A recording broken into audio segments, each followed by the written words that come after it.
What is going on? You already know what it is. Another episode of For the Love of Wrestling. It is the Flow Show. What's going on? Kwency Jones Go in the studio with Hit Row. As you can tell, I'm already rhyming. No, but and we got Brian Andrew, and I think we will be joined later by Mac Lowe.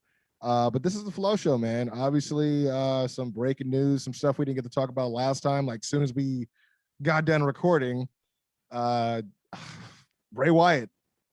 Right. Which is the second biggest name to be released. I think Kona Reeves is number one. Kona Reeves, But yeah. I mean, it's the WWE can't let Kona Reeves just hit the indies like that. I mean, they think he's gonna take his Hawaiian drop and take it on the road like that, and they're just not gonna. Right? No, dude, no, they can't let that slip through their fingers. Yeah. I mean, they lost out on Alistair. You know what I mean? Kona Reeves just out the door like that. No, I mean, Bray Wyatt. Yeah, I don't know, man. Like, that one was a head scratcher for sure. Like, I don't know where he's at headspace wise and if he's wanting to work. Obviously, like, he's still been going through a lot with the loss of Brody, and just I feel like there's just also a lot of toll he takes on a lot of the things he puts a lot of passion and heart in when it came to like a lot of the creative, and watching them kind of tear it down or kind of like bastardize it and turn it into something that's not even him. I can understand like that. It's just like, well, I guess I'm just collecting a paycheck now at this point, and just I was intrigued because I was watching this YouTube called Russell Juice, which is Steve from Steven Larson's channel, and he actually made an interesting point where he said he thinks there's going to be a pattern, or there is a pattern of wrestlers that the WWE just for whatever reason don't want to protect anymore. For example, Bray Wyatt and The Fiend. The only way you could book The Fiend well is if The Fiend keeps winning. But like at the same time, they don't want to be pigeonholed into always having The Fiend win, because then it is what it is. So they always have to. They're tired of having a bunch of characters they have to constantly protect. Well, and I think that's why they got release of like these like characters like an Aleister Black, because the only way the Aleister Black's character is going to work if he wins. The Fiend and all these people. So they're keeping people like AJ Styles, who they can move within divisions, and Dolph Ziggler, who they can move within divisions. That's true. It doesn't have to be like, so, well, we need this guy at the top, but he can't lose. Because that's the thing that's funny is like, that makes sense, but at the same time, they're still using that same tactic with guys like Bobby and Roman, who are in those spots as well. Yeah. So I don't know. I mean, I don't know. Like, the more curious part of it for me is the fact that it was cited as budget cuts. That's what he said he was told, But then I'm hearing word that a lot of the backstage are like, no, that's bullshit. Like, everyone's just like, about more than 90% of the people backstage do not believe that that's the reason. Like, they don't understand. You know what I mean? I could see if maybe he was sitting on the sidelines so long trying to take care of himself, even though, it's a business now, that's how, the main saying Baca says when he's on the show. I get that. So I don't know if maybe they're just like, dude, we're just kind of paying you to sit at home. Like, we can't afford to keep paying you to sit at home. Right. Maybe we release you and maybe we'll be able to bring you back. Because a lot of people think that he'll be able to, maybe this is for his own good and he can get away from everything and maybe he'll come back, right? Maybe he'll resign and re-debut, or maybe even like bring back the old Wyatt character. I don't know. Other people are obviously more excited because they think that, oh man, this is a whole bunch of names out there up for grabs and everything like that. And, everyone likes to say, oh, they're just going to go to AEW. But we discuss at the same time, like in the chat, like, because we didn't get a chance to put it on the episode. I mean, when you look at the problem with Dark Order that we always talk about and not being real legit or taken seriously, and the gaping hole that obviously with Brody, the loss of Brody. And I mean, yeah, the thing with Hangman is entertaining and you get it and you endear yourself to it to an extent, but it kind of makes sense in the form of familiarity. I mean, some would even say just because of like almost a familial like type of relation to it, because you got a guy like Bray who spent substantial amount of time with not only Brody, but knows his family, knows his wife. You know what I mean? I mean, right. if to me, I feel like if it was up to anybody, it wouldn't be up to Tony Khan to make that decision. It'd be up for him to facilitate, but I think that would lead up ultimately to Amanda, his wife, and obviously -1. Um, I think that'd be cool, but I don't want to force anything. And to me, it's not so much like a too predictable type of thing, more than it just kind of fits perfectly and poetically. Mm-hmm. But I feel like at the same time, I mean, do we just stick Bray Wyatt back into the cult thing immediately? I don't know. I don't know if that hurts him, but at the same time, I mean, the fact that these guys already have a substantial amount of TV time and he can kind of steer the ship back on Brody's path, I don't see why it wouldn't work. I don't see why it wouldn't be believable. But again, I'm not here to say what he's ready to do and what he's ready to handle, because I don't even know if that's too close to home for him to be working with not only his son, and knowing he's bringing upon this other pressure upon himself, that he has to kind of live up to this Brody, again, this void, and I don't think anyone else is forcing that on him. I think if anything, everybody would organically accept him and praise any job he would do otherwise in that space, because they know what he's already capable of. And imagine being able to do what he wants to do creatively without that filter, without them slicing and dicing, re-editing and putting their own little logo. You know what I mean? They got to put their fingerprints on it. And it's like, if he's able to do it how he wants to do it and they have the budget to do it, obviously it's not so huge production wise like a WWE, but they can, proven they can get some stuff done. I mean, I know he has a lot of passion for this stuff. Cody talked about it. He says he's not promising a spot for him, obviously, but he knows what he is and what they could, what his value is. You know what I mean? So, right. And I think that spoke volumes, because now you got a guy who is kind of putting him over for anyone else who's, ready to open up shop and open up checkbooks for that guy. But again, if he's ready, he's ready. I know he got personal stuff going on, but Bray Wyatt's just always been one of my favorites. I worked security in the Honda Center when he came to Raw and first started the program with Kane, and it was just like awesome to be able to be like right there. Yeah. I remember going to a show at the Honda Center off the clock, and because I worked there, I already know where the talent goes and where they're gonna leave from. So we were just trying to try to get like an autograph or something. And I remember it was Bray Wyatt, and I'm like, Bray, hey, can I get an autograph? And he was just, no, man, I've had a loan now. I'm like, oh my God, I don't even care. You talk to me. I'm good. I'm good. And just walked away from him, because I was like, man, he's still in character. Like, I'm like, okay, the accent's for real, but it was shocking for me to hear that was like an actual thing, especially they like deleted the tweet and all this other stuff. So he's had 2, and I you can even make the case 3, because if you're gonna count the Fiend / Firefly. Bray. Well, I was thinking like he's like almost like the modern day like Three Faces of Foley / that Undertaker paranormal dark character, right? So he's had 3 man. of the best characters. You can maybe make the case that there's maybe a few characters in there that are really good too, but 3 of probably the best characters in the last decade for the WWE. 100%. I mean, you look at the moments that he's had. Like one of my favorites is when like that crowd went crazy. I think it may have been in Chicago too. I may be wrong though, but it was like the Wyatts and the Shield first like facing off, and like that crowd went nuts, dude. And it was just like shit like that. You get to look back on, you're like, oh God, like I miss these days. Like this was cool, even if there was still some shitty like booking decisions or whatever here and there. This was dope. You know what I mean? Right. That's how you're supposed to use the NXT guys when you bring them up to the main roster, right? I think too, like the kind of pigeon foot around some of the Brody stuff, if that's the direction they want to go, is you could kind of have this idea that the Dark Order are kind of in a rut without Hangman. Like they still support Hangman, they root for Hangman, but since Hangman's not around anymore, they don't really have somebody to kind of like take their mind off of who they are, if that makes sense. Because it's always been about Hangman, it's always been about Brody, it's always about it's always else. been about exactly true. So you could have -1 come in and say like, hey, we need to write the shit, and I'm gonna bring somebody in to do that.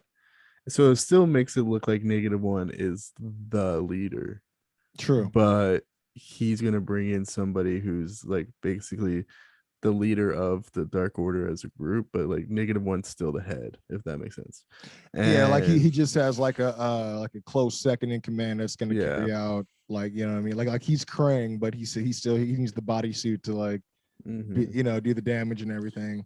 and then I dig like it. and then Bray comes out eventually, and he's basically the de facto leader of the Dark Order, but he's like basically the adult leader, if that makes sense. But even him still has to answer -1 every You know once in a what? while. I actually like that because when you think about that presentation, you could have it where like -1 is always like, like Bray would have to bend down and to like listen to him, and he's always like whispering in his ear, and then he like basically Mm, expresses like, or carries out whatever it is his order is.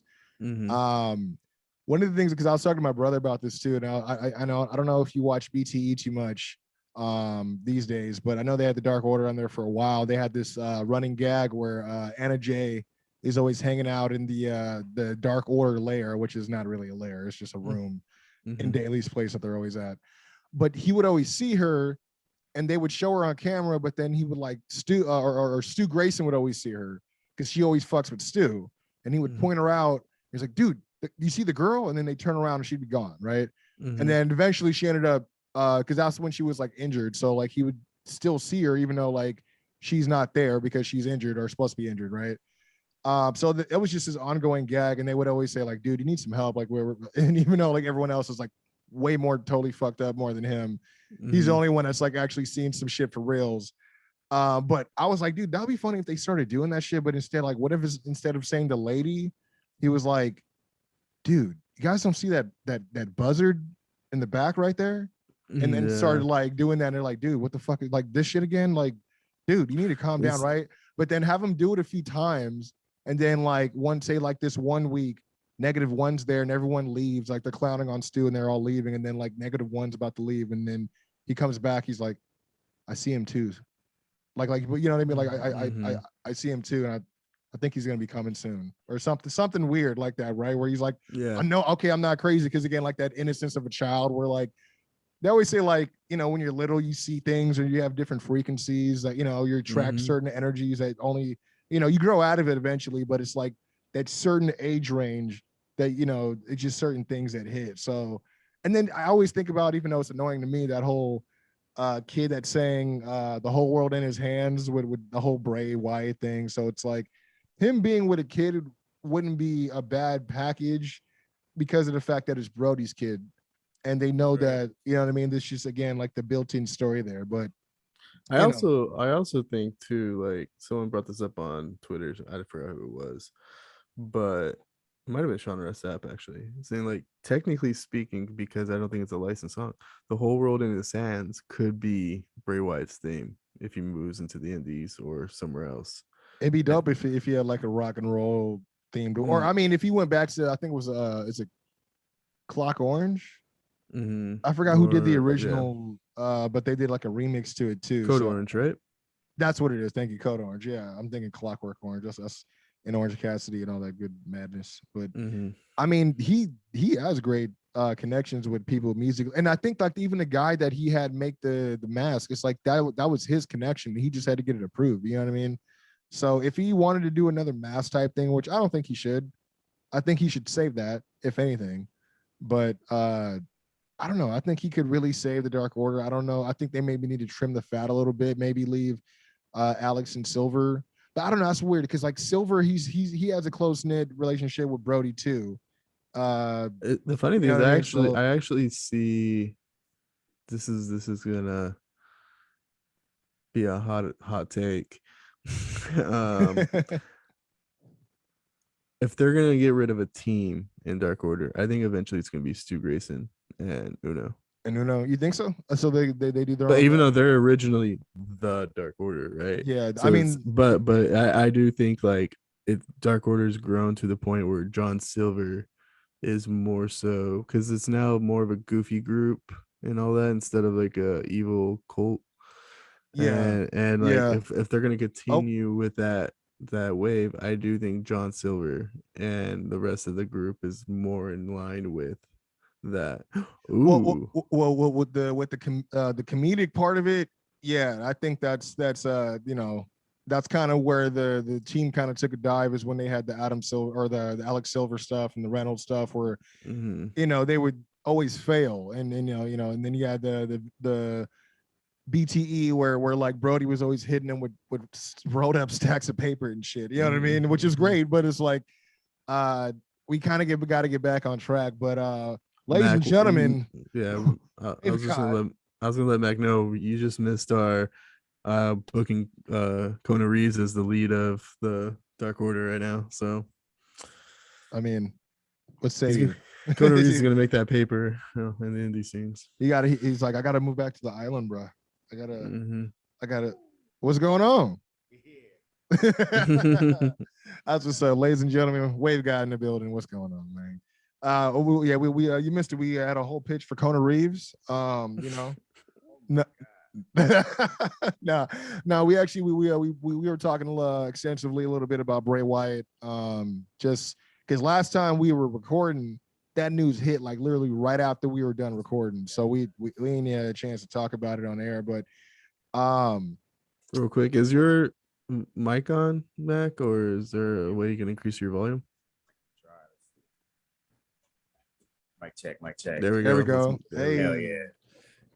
But I know we talked about like because we went back to what we were talking about in the chat with possible aligning with the Dark Order, kind of filling that Brody void, but not wanting for him to like put that pressure necessarily on himself because you already know where he at mentally, you know what I mean? But we did have some other releases, man. I don't know if you had anything you wanted to add on the Bray thing, but if not, nah, I just think I hope that like we said last time, I think if his head is in the right space and he's ready to get back to it, yeah, I mean, because creatively the type of dude that he is, he's gonna land on his feet. I just didn't know if it was a situation where they wanted him to come back and he wasn't ready, so they let him go. Or yeah, that's what I said what I mean? too. Like, because I know he was dealing with some stuff mentally, and they always say it's a business. So what I had said, I was like, maybe they know that he's been kind of. They're like, well, we've been paying you to kind of sit home, but we can't really afford to pay for you to sit home. Did you want to like take a real break, and then maybe we can bring you back, type of thing? But at the same time, I mean, jail, creative freedom. Yeah. No, yeah, no. But I think filter. Filter, like I think overall he'll be fine wherever. Yeah, he I mean, to I wouldn't down. be mad if he went the New Japan route because there's a few hitters that I think he'd be dope, going up against, But other than that, let's pray that it's not Impact. No, but I think because Japan is funny the way I don't think the Japanese fans know that it's scripted. Okay, no. So the thing is, it's so dope. Like that's what I like. I would love to go to an actual New Japan show in Japan because you are like, yeah. Dude, and the fact they're so quiet that you can hear everybody cursing. They're like, they're like, and then every time like the Americans curse, they're like, oh my god. So like, I could just see him walking out. Sure. I could see him walking out with like the crazy mask. Yeah. And like the crowd losing their minds, like it's a real deal. You're just scattering, yeah, dude. Because I was thinking, I was like, already him versus Evil for sure. Because because that's the thing, they do have an appreciation for the supernatural type of stuff out there, and they have like they like the production of it too. So yeah, he would fit home there. But does he want to be away from his family for like 2 months in Japan? I don't know. Then again, he can just take JoJo with him. She ain't doing nothing either. Yeah, for sure. Just sitting glasses of water on that thing. That's it. That's all it. That's it, man. I was like, you know what? Good for you. You won. You won though. You did win. Hey, listen. Booking wise, in life, you win. I would be a fiend too. Yeah. But it's funny. That's why I love it because when he used to hit the Firefly fun out, he's like, witches be wild, and I'm like, yo, this fool is tripping me out, bro. Like, because like low key, I'm like, the fact that you don't have like you do an Evil Twin type episode and have Action Bronson come in, like, come on, dude, easy, let's do it, like ASAP. But there were some other releases that just happened, bro. Literally like a couple hours ago. like it's like, you know, I was trippy.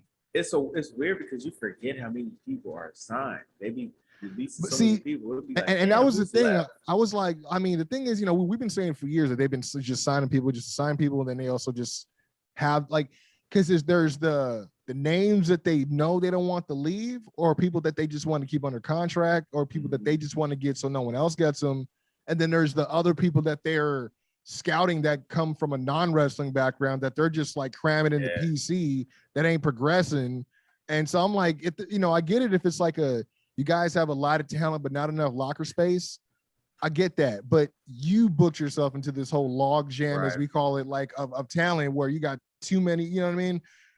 That's kind of shitty that you're the ones who are like making these people think they got some, and I guess it's developmental. So I guess you don't think it's job security, but but at first, you know, I thought, okay, they're releasing people who haven't been on TV. They're releasing people who haven't quite been able to hit their stride, right? So like when you see a Kona Reeves get released, it kind of makes sense. Whoa.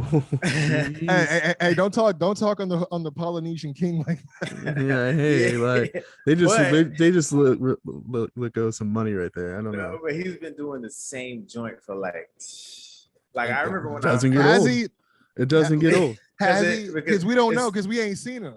Hey, you know what? It's a lot of stuff that doesn't get old. You know he has that Brock Lesnar schedule, technically. True. Yeah, he actually has the Brock Lesnar haircut too. When I first low-key, see, gimmick infringement. When I first got back into wrestling, I remember NXT was just bubbling up, and that was kind of what brought me back in. And I went to a show in Riverside, and Kona came out. Yep. I was about to say, He's always in the house show. Yeah, but it was just like I see what he's trying to do. Like he got potential, right? Me and my sister had the conversation, like, oh, if he did this, and this, it might work out. But we've seen him tweak it, but it's never quite hit. But like I was saying, to see that, you kind of, it's like, damn, that sucks, but it kind of makes sense. But to see Bronson Reed, who was just your champion, bro, like who was just having matches with Adam Cole like 2 weeks ago. I was tripping That's out. weird. So now, I remember he had a tryout match. Yeah, I'm guessing it didn't go well. I don't know, because first off, I said that off my Kona Reeves he became the new JTG of the releases for NXT, because he was on that roster for a minute, like you said. And so I mean, not to say that I wish anything on him, but I was like, man, hey man, that was a cool little tenure, bro.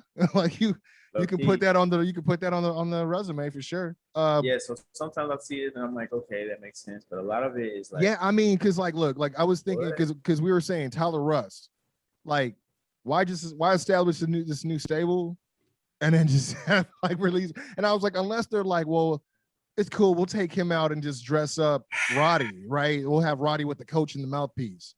Okay, whatever, I could see that, right? But like you said, we had Bobby Fish, where I was like, yo, he was like 1/4 of like the one biggest of the pillars. faction. I was like, you should just keep that guy around just in case you bring the group back, right? Easily move him to the Cassius Ohno position, right? Now you know what they're gonna do. Remember how back in the day, for a cool minute, they kept bringing DX back. That's what Brian was saying. That's what Brian was saying. I mentioned this on the pre-show. I said, hey, remember when DX came back, but it was just Triple H? And they're going to bring Undisputed Era back, and it's just going to be like Adam Cole and Power. But then randomly, Billy Gunn and Road Dogg will pop up for like a Raw. And then all of a sudden, they were around for like 3 months, and then they just disappeared again. What happened? They just disappeared back again. Yeah, so I can see them, if they decide to pull the trigger on the Undisputed. See, like the thing with Bobby Fish is, like, I see why, because obviously he's a little bit on the older side, and he is a little bit. Yeah, he is. Yeah, which was saying what? No, like he's like older than John Cena or something. He's I think he's in his definitely like 43. He's like not that far off, dude. Yeah, like kids, don't he?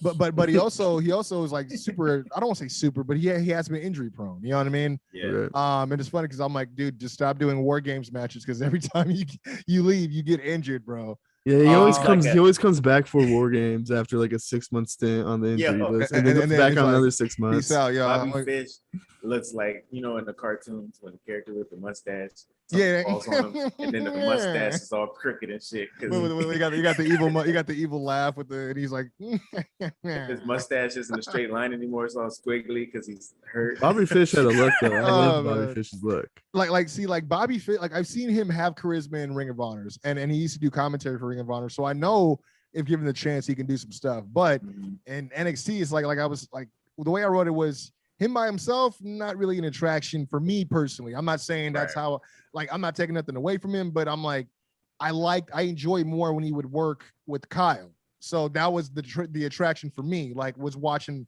because I love tag team wrestling. I mean, I'm a twin, bro. So I mean, that just kind of comes natural. So watching them like dissect, like, that was cool. But like, now that, you know, I said to Brian when they split up, Undisputed Era, I was like the most concerned for Bobby, because I was like, I don't know what they're gonna do with him, because I don't see anything long term. Well, but they had a story too. Is well, the everybody Roddy, I don't know, it was whatever. Everybody went off to do their thing, right? Roddy quit technically, and then it came back with a Diamond Mine, and then Kyle and Adam Cole moved on to a main event situation, right? Bobby Fish couldn't have came back as like, I'm old, I'm injury prone, and my buddies are not here anymore. I don't know what else I have to offer to NXT. And he could get really down on himself. And then eventually he starts getting himself maybe in these like North American title pictures. Yeah, I could have seen that. And since he's injury prone, you probably don't give him the title because you don't want to put a title on someone who was always injured. But he's starting to get back in the mix and getting his confidence back. Because in my opinion, you're going to need somebody who could eat pins on your roster. Kona Reeves is not there anymore. Leon Ruff. Well, you know what? Look. First of all, time for Leon. So on the pre-show, on the pre-show, me and Kwency were talking about it, and I was like, man, there's a lot of former North American champions on there. And then the first name I was like, Leon Ruff. It's like the most prestigious of all. The most prestigious North American champion.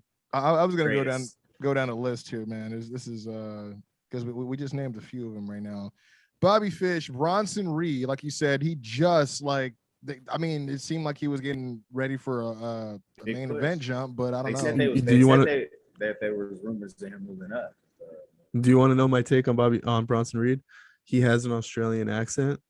So I'm sure Vince didn't like that. Yeah, I don't know, but it's weird because Vince is so weird on accents. And he's big, but he's not big in the way I think Vince wants big to be. I mean, as much as, you know, I know he was flexing it a little bit with some of the attires, like he definitely has the, you know, potential to be a new Bam Bam Bigelow for Vince. You know what I mean? But he's Brown Otis.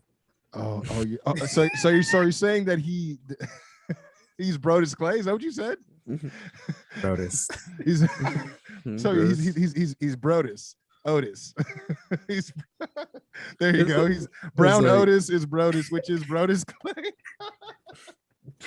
We solved it.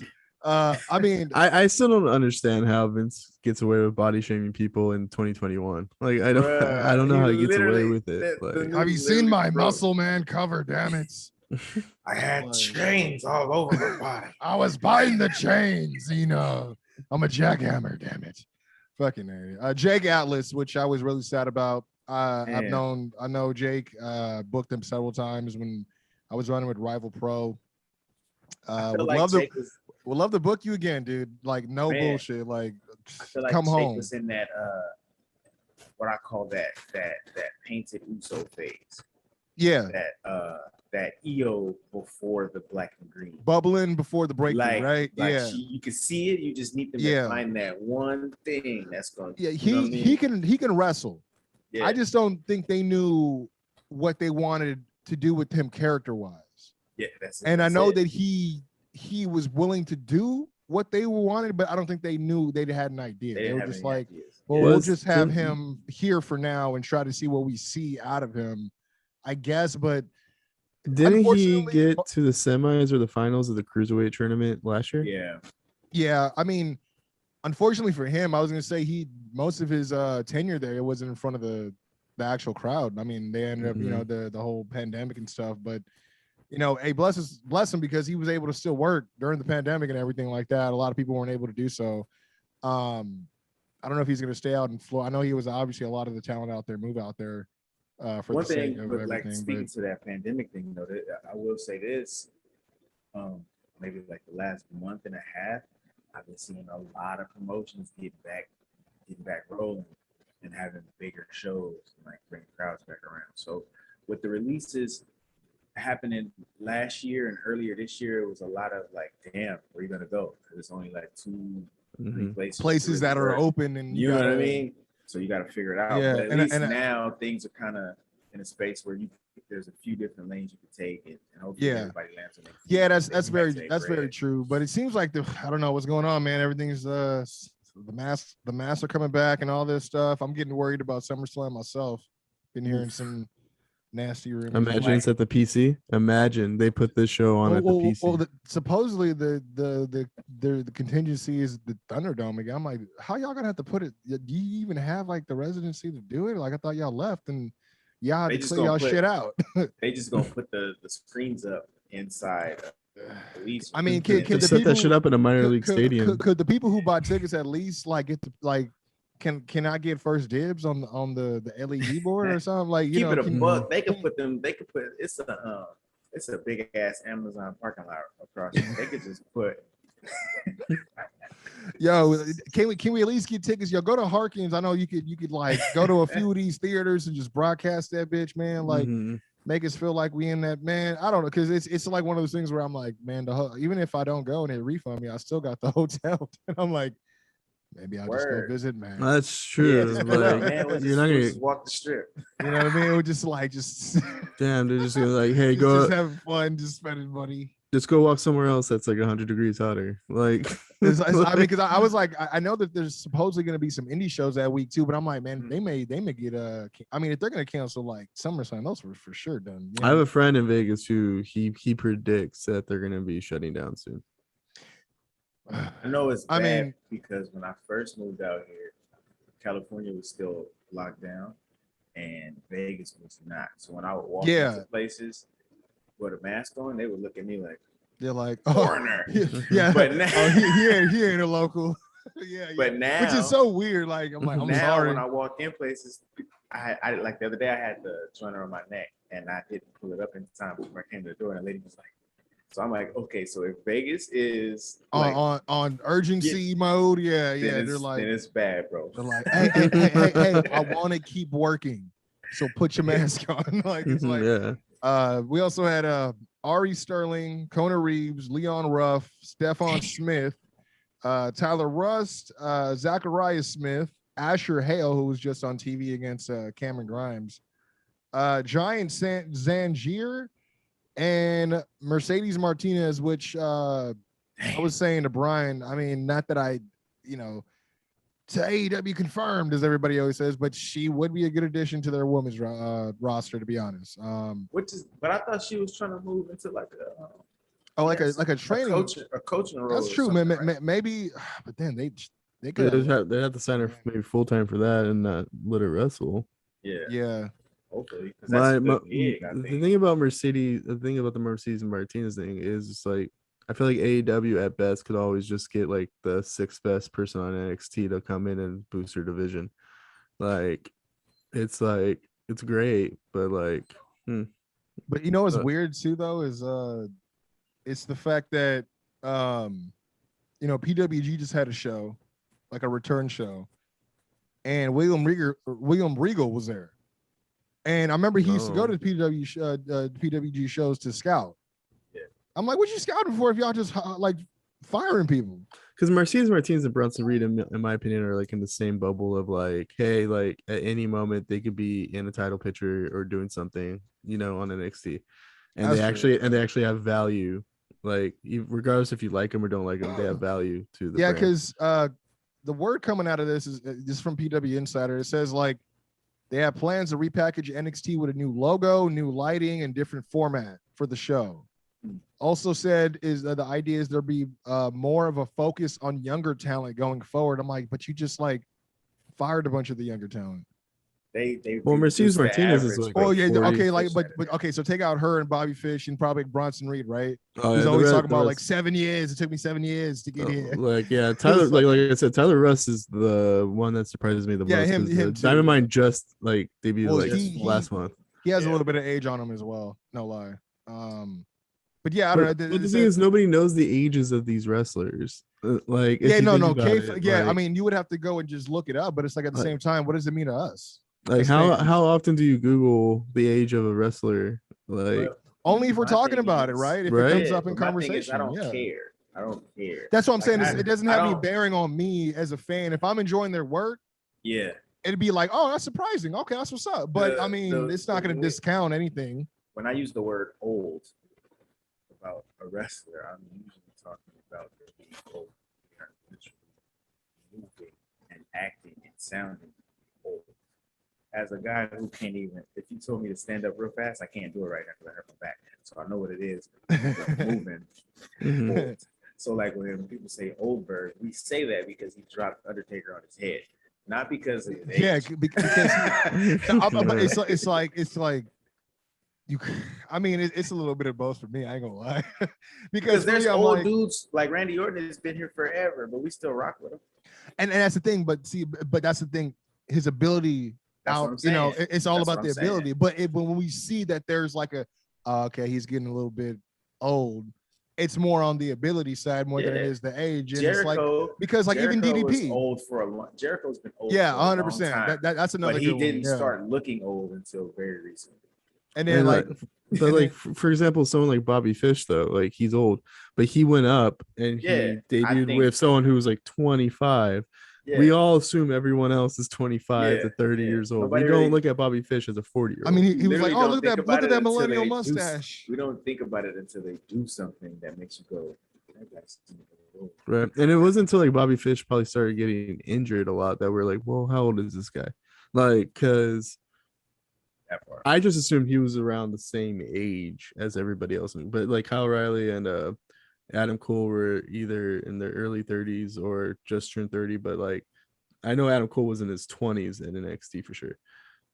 This is I guess my point is that I wasn't sure about Kyle Riley. I never had to look up Kyle Riley's age. Right. Bobby Fish, on the other hand, I have, but at the same time, I still put him in that group with them because of their age. I always It's a thought he little was, weird, yeah. I always thought he was like an 1800s boxer, like a bare knuckle. Yeah, bully, but- bully, So it bully, doesn't have it matter. up. So like bully. in my kayfabe mind, it's like, oh yeah, he's from the 1800s. They was fighting like this and shit. Yeah. Like they're the ones that were doing like the. Remember the dude on remember Ready to Rumble boxing?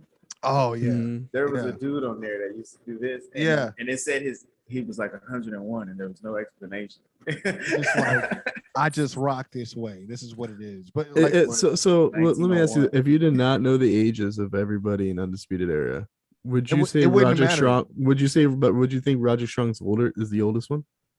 I think would Bobby assume Fish Roger was Strong was the mustache. oldest one. no, I mean because I guess the reason why is because he would always act like that. The way that it was the presentation.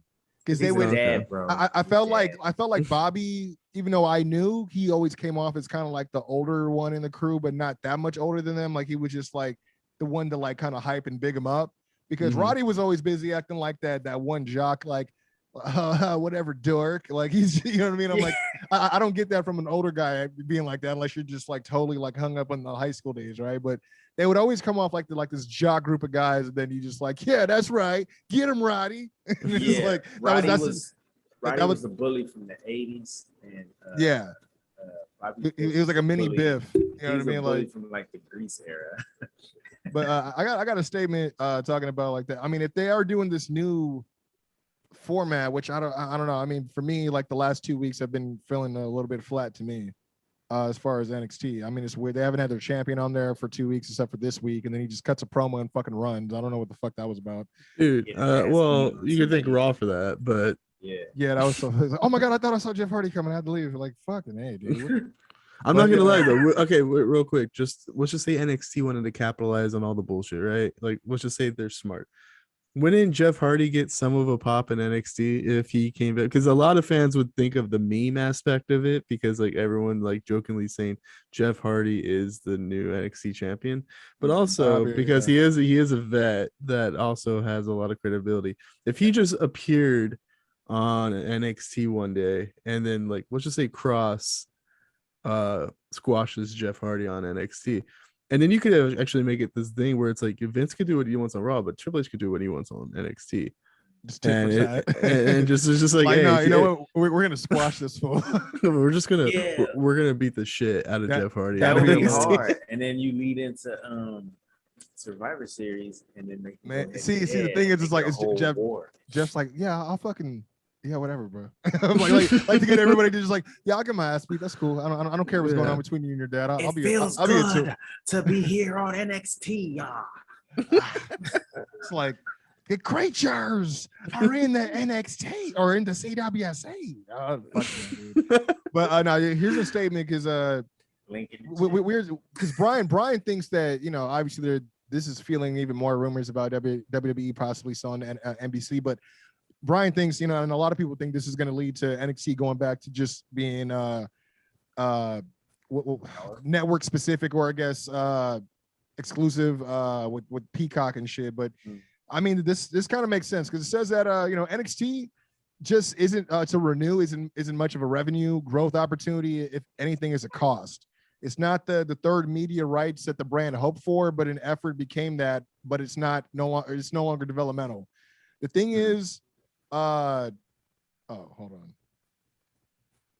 Thing is, the PC is very expensive and produces relatively little homegrown talent who hadn't been in a ring pre-July 2013, meaning that they had to like rely on a bunch of people that were already on the indies and stuff like that. A PC for non-wrestling recruits is one thing, but it's absurdly housed numerous wrestlers who are awesome before they ever set foot in it. Non-WWE wrestling is a pipeline, meaning the indies, and was severely underappreciated until 2014 when Triple H started to hear that some of those talent with cred would get pops at full sale from the crowd.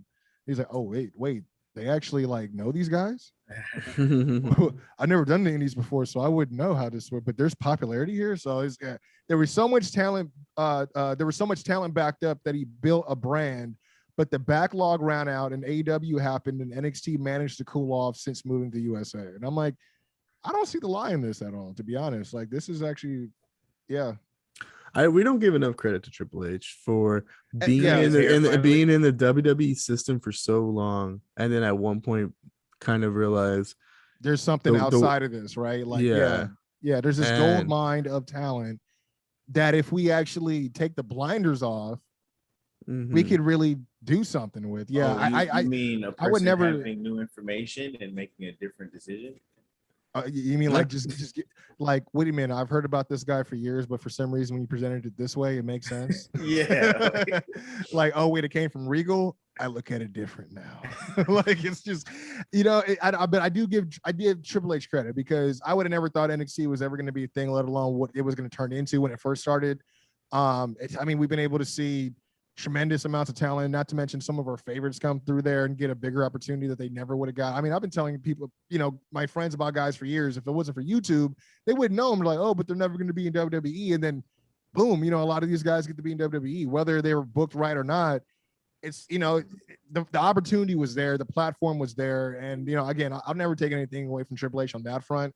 But whatever's going on between this WWE, NXT, like, it feels like the real feud, like the real war is Vince and Triple H, right? Like, it's just, I don't know. I mean, again, I feel like the thing that made NXT really good was this idea of eras. Like, there's like the Kevin Owens era, there's the Finn Balor era, there's this era. And the thing is, eventually these eras ended and we could look back and be like, this era was really good. This era was not the best or whatever. But there was eras in NXT. Right now, there's no era. Like, I guess this would be the USA Network era, But the thing is, like, people.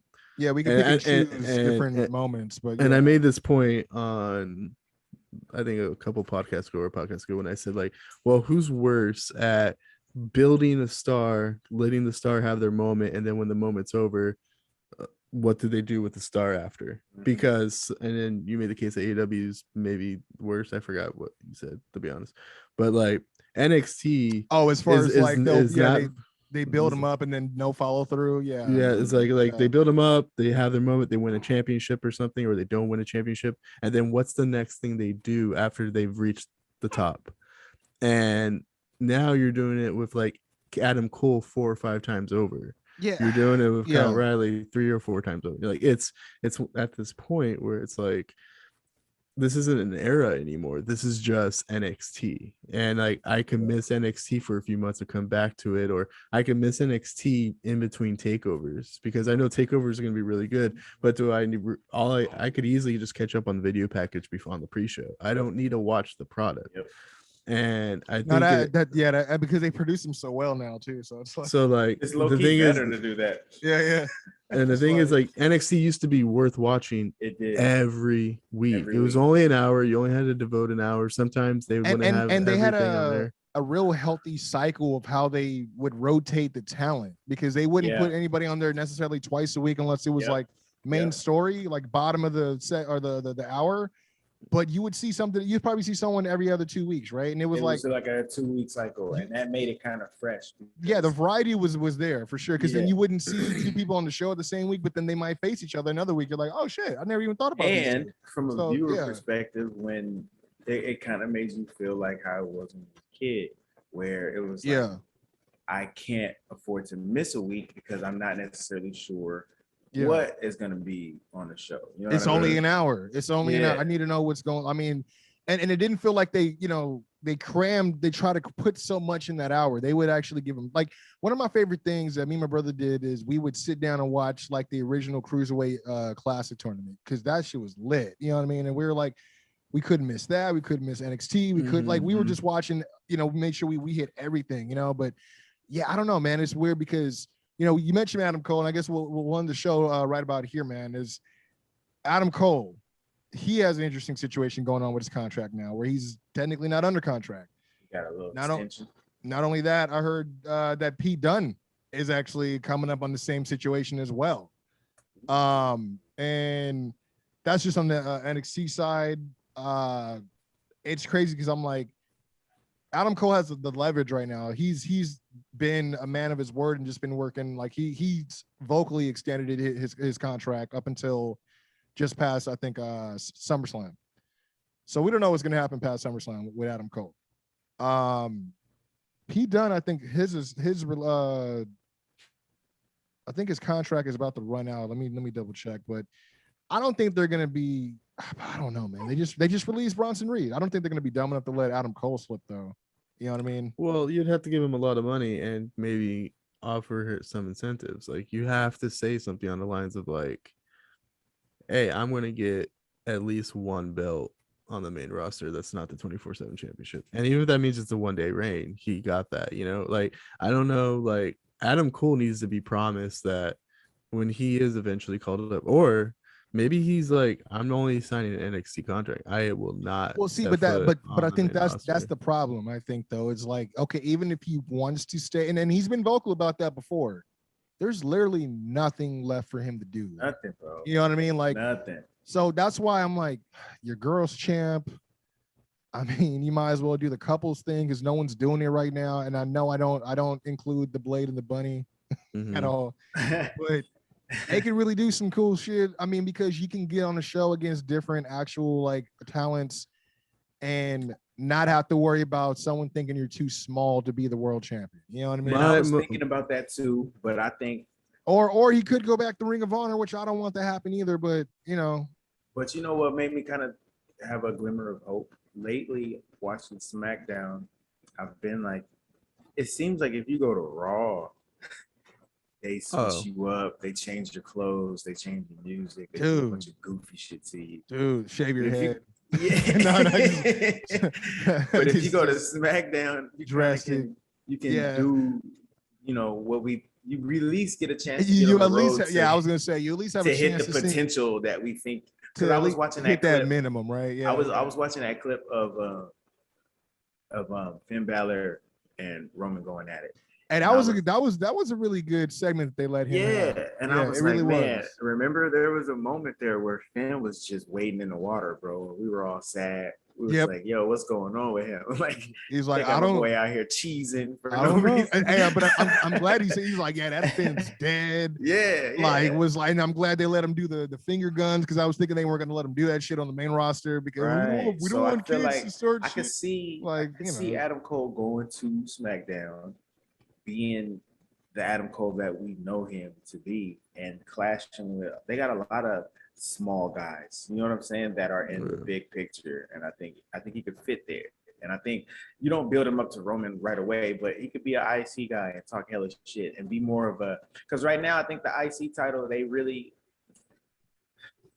as much as we love the Miz for what he did to it, as far as making, I think they're doing something good with what they're doing now. Yeah, it kind of became a funny style, like because when Braun had it, I was like, yeah. Shinsuke had it, I was like, okay. And then AJ had it, and he was doing that whole tournament with Daniel Bryan. I'm like, oh, they really putting some into this. And then I remember I heard Daniel Bryan was really trying to get that rub off on that IC title. I think it really built a healthy amount of competition, and you see guys actually getting into it. So and I miss that. That's one thing I do miss as a kid is watching that mid card being unpredictable too. You know what I mean? So. And I want more badasses in the mid card, more badasses, and not all dudes that's trying to get a laugh or just trying to get a pop. Yeah. But the thing is, like, Adam Cole was so special to NXT that it's unacceptable if Adam Cole is not in the main event picture at least within a year or two of being called up. Yeah, I mean, I could see. So now it's not the time because he'd go up and get guillotined by Roman. Yeah, I was gonna say because I was just gonna say unless Finn finds a way to win that title, him and Finn all day on the main roster. The thing is, he doesn't have his buddies anymore either. And if Vince McMahon sees that he's too small, the thing is that he's gonna even if he gets Daniel Bryan's promo, gone. You know what I mean? Daniel Bryan. You don't have a lot of those smaller guys anywhere outside of AJ Styles.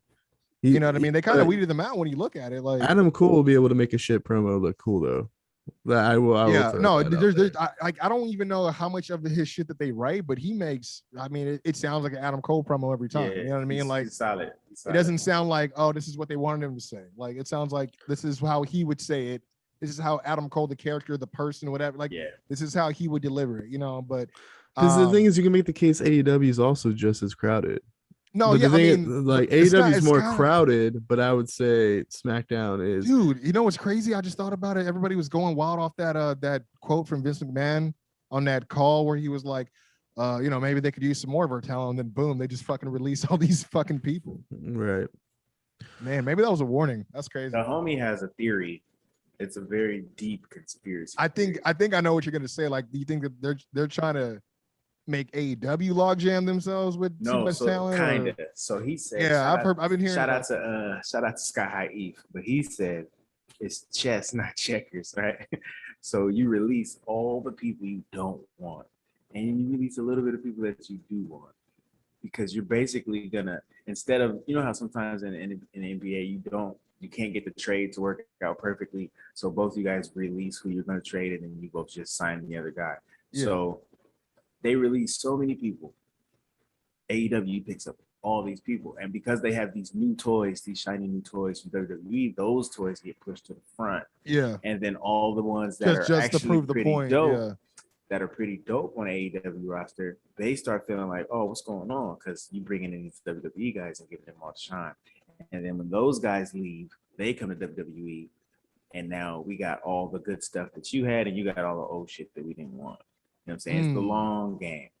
See, I could only see that if they were going to sign him to NXT, because I don't see Vince being in touch with any of those people at all. You know what I mean? But also, I don't know. Vince must be where though is. I mean, yeah, that's, and I know there was a few people that were over there that had tryouts, but they were like, "Fuck this, I ain't waiting." Like Darby had a tryout over there, or I think they wanted him, but he said, "Fuck that, I'm not going to fucking do that." And you guys ruined me and all this other shit. But I just think the AEW at this point just needs to establish like how many people do they organization. They need some organization. How many people do they think are like who's their main event and who's their mid card, who's on Cody Island, who's going for the TNT Championship. Well, They need to figure out where people are, and then like, and they do a good job of it, but they keep bringing people in. We're gonna be disappointed when Bray Wyatt's not on TV, or like, we're gonna be disappointed. Yeah, I mean, not on TV. Yeah, because they're creating like this dangerous like precedent. Like we're just gonna show what we can do. But that's the thing. Like a lot of it's not their fault. I don't think they plan on signing these people, but it's like too good of an opportunity to pass up. Right. If it falls to, I mean, like the Alistair thing, like, dude, his 30 days, why wouldn't we sign this dude? Go get him. Yeah, But you know what that's I'm the saying? thing. Something like that, where it's like too good. It keeps throwing breaks in their train. So wait, you're saying that they gave him 30 the days on purpose, huh? That's what you're trying to say? They're like, they took the bait. Think, my brother, think. I can tell you this Vince just put a oh man. Speaking of AEW real quick and Aleister Black, did y'all peep how JR didn't even realize what the hell was going on when he spin kicked the shit out of Cody? No, I didn't catch that. So Aleister, so Cody's getting up, he's staggering. Aleister hits the black mask. I don't know if JR was looking at his phone or what, but but he was like, "Oh, a vicious right hand," and then Aleister puts his foot on him to pin him. Yeah, and JR is like, "Oh, that's not gonna be enough." You know what I mean? Like you usually say to a cocky heel. I heard him say that. I missed that. He's like, "Oh, that's not gonna be enough." And so then when it actually goes 1, 2, 3. Then I guess somebody probably told JR what happened. So then all of a sudden you hear JR. Oh my like, oh my God. God, hey, so like that. Oh, you know what? They might have edited that because I didn't watch it on TV. I watched like the YouTube version of it. Yeah. And they might have edited that out. Bro, it was. I mean, so I don't know. bad. I mean, like, you know, Tony spin Khan kick happened quick as hell, right? So then Cody falls, and then JR is like, vicious right hand. I was like, bro, what? Like, what are you talking about? I thought he said like a vicious right. Like I'm thinking he's like, oh, you must be talking about the kick or something. Because I was just trying to speed watch it just to get to the end. Because I was like, okay, why is there 5 minutes left? What's going on? You know what I mean? Bro, but I missed that first part. But I did hear. I'm like, that's not going to be enough. I'm like, okay, I get it because you don't know who this cat is. And you've made that clear when he first showed up. So you don't know nothing about how he gets down. So I'm like, okay, I'll let that pass, right? I was like, what you mean? I didn't hear about that first part. That's hilarious. Cody is asleep. And he was like, that's not going to be enough. Like, shut up, bro. I'm last take on this. I'm going to throw it out there, and I'm not even going to explain it. I think I'm officially at the point where outside of Marco Stunt, Cody Rhodes is my least favorite thing on AEW. Man. I mean, like, I didn't like. I was like telling Doc, I'm like, okay, I could see because I know the Big Show or whatever the fuck it's called is like the Paul Raso, whatever it's called. I know he has to go be a judge again, right? And dad and all that. So I was like, okay, but I'm like, it's Paul White. That's why I was like, why not dispatch Paul White to do it since you already have him? Like, what the fuck? Yeah. What is like? I said no more BS, damn it! Like, but no, like the White Show. The thing with Cody was like taking off the boot and all that shit. I was like, come on, man. But like, why does everything have to be so fucking extra with the guy? Extra. Yeah. He's very extra. And it's like, come on, dude. Like you're basically lower mid card at this point. We should have knew he was extra back at Double or Nothing when he was like, I can only think of one person, and that's my brother. And I'm like, wait, me and my brother are close, but we ain't that close. Like, you need when calm down. When Aleister, when Cody was up on the turnbuckle, and Aleister kicked him off. And then I was like, this needs to go to WrestleBotch because low key, the kick happens. Cody leans in. I see. And then jumps off the fucking. Dude, bro, no, because we were looking at that. I was like, have you ever seen anybody like jump to their doom like that for themselves? And my brother's like, oh yeah, you know what? Dean Ambrose for Seth Rollins off that Hell in a Cell. They kind of just looked at each other like, you want to let go? Yeah, let's let go. And then that was it. But he's like, other than that, like Vince McMahon, you know what I mean? Vince McMahon did it. But you know what? One thing I wanted to bring up, I just found out too, is the 90 day for Bray Wyatt. His ends October 29th, and the 31st. And I'm only bringing that up because obviously Halloween. That's a Sunday. I don't know. The only people that really run on Sundays. It's spooky time. See, we could have done a whole podcast on the whole versus battle, but we got to do that later. Oh my god! I got to get back. I got to get ready for work. But Grammys, that we know Slammies. Yo, I don't know what slams look like. He was taking the Kobe picture backstage with the champagne. Man, bro, it was awesome. But this has been the Flow Show, man. Definitely want to address, obviously, all the crazy releases going down. I mean, SummerSlam hopefully still going down. I'm gonna try to do some Flow related. I'm gonna see if I can hook up with Mac, because I actually coming to town that Friday, so maybe we can. Yeah. But I don't. But I'll get with you. I know you be working, man. I ain't trying to put your shoot job on blast. Anyways, Wave God 24/7. You know, it's a living. You know, it's a lifestyle. Go and follow the man at Mac Low. Make sure you go and follow Brian Andrew _ and also follow. I believe it's the LA Clips show. LA Clips Forum. Sorry, LA Clips Forum. Brand new podcast coming up. You know what I'm saying? Talking all things Clippers. If you have a passion for the Clips and you felt like you never had a place to go or never felt truly accepted, this is the place for you to go. Yeah, I think that's basically, if you never felt truly accepted, that's the definition of being a Clippers fan. Now, I'm definitely going to be checking it out, because I can't be talking too loud about my Clippers. I love the Lakers, though. I do love the Lakers, but I also like the Clippers. But feel free to follow myself as well at Kwency Jones Go. But more importantly, follow us at Flow Wrestling Show. Also, we got the link tree in the bio now, so check us out, man. Still waiting for you, iTunes. We're trying to get up on there, man. There's still, I guess I'm thinking we got to get some more episodes in first, as far as what we got posted to the new SoundCloud page. But we're gonna be putting them up, man. And definitely be coming up with some new stuff and some new media, some memes and all that good stuff and all that. But until next week, this has been the Flow Show for the Love of Wrestling. We are out. Peace.